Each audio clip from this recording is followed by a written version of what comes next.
ভোক্তা অধিদপ্তর অভিযান চালানোর পরের থেকে জিন ভূতের তেল বের করতেছে দোকানের গোডাউন থেকে। প্রত্যেকটা দোকানের সামনে এখন তেল এইভাবে সাজিয়ে রাখছে এরা। কারণ কি, আগে তেল কোথায় ছিল?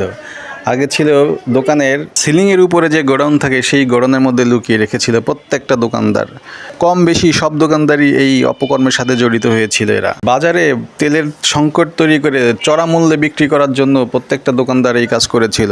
কারণ খোলা তেল বিক্রি হচ্ছিল 210 টাকা, 216 টাকা লিটার।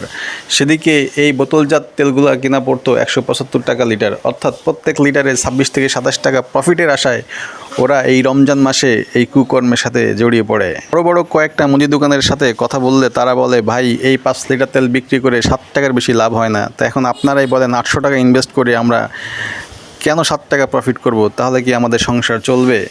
নানান রকমের তারা অজুহাত দেখানো শুরু করলো। অনেকেই আবার বলতেছে, আপনি কি শুধু কি তেল বিক্রি করেন, সাথে তার অন্যান্য জিনিসও বিক্রি করেন, একটা পণ্যে একটু কম লাভ হইলে সমস্যা কোথায়? তেল সংকটের দায়ভার মূলত এইসব বসুন্ধরা, রূপচাঁদা, সিটি কোম্পানি, এই ধরনের যারা তেল সাপ্লাই দিয়ে থাকে মার্কেটে, এদের উপরই এই দায়ভার তাদেরকেই নিতে হবে। কেননা তারা হচ্ছে কখনো কখনো মাল সাপ্লাই বন্ধ করে ভার্চুয়াল একটা ক্রাইসিস তৈরি করে।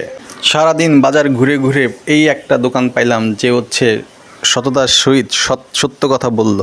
সে বলল, মামা আমি যে কটা তেল পাই সেই কটা তেল সামনে ডিসপ্লে করে রাখি এবং বিক্রি করে ফেলি। আমি কোনো মজুত করি না, আমার মজুত করার প্রয়োজন হয় না, আমার যে ইনকাম হয় আমি আলহামদুলিল্লাহ।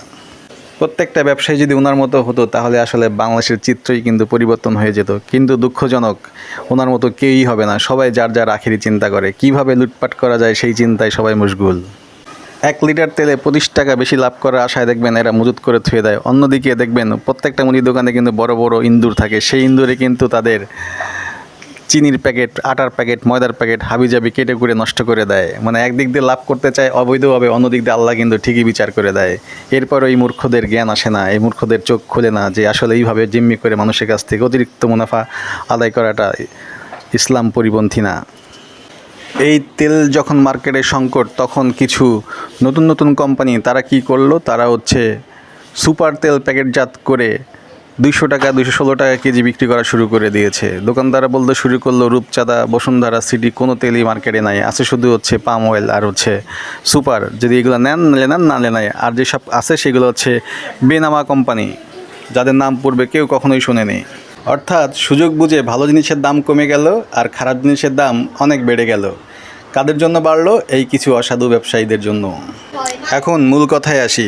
সয়াবিন তেল দাম বেড়ে যাওয়ায় আমরা যেটা করেছি সেটা হচ্ছে আমরা সরিষার তেল খাওয়া শিখে গিয়েছি। সরিষার তেলে কিছু বেনিফিট আছে। সেটা হচ্ছে কি, সরিষার তেল খাওয়ার ফলে আমাদের যে গ্যাস্ট্রিকের যে প্রবলেম সেটা কিন্তু অনেক কমে গিয়েছে।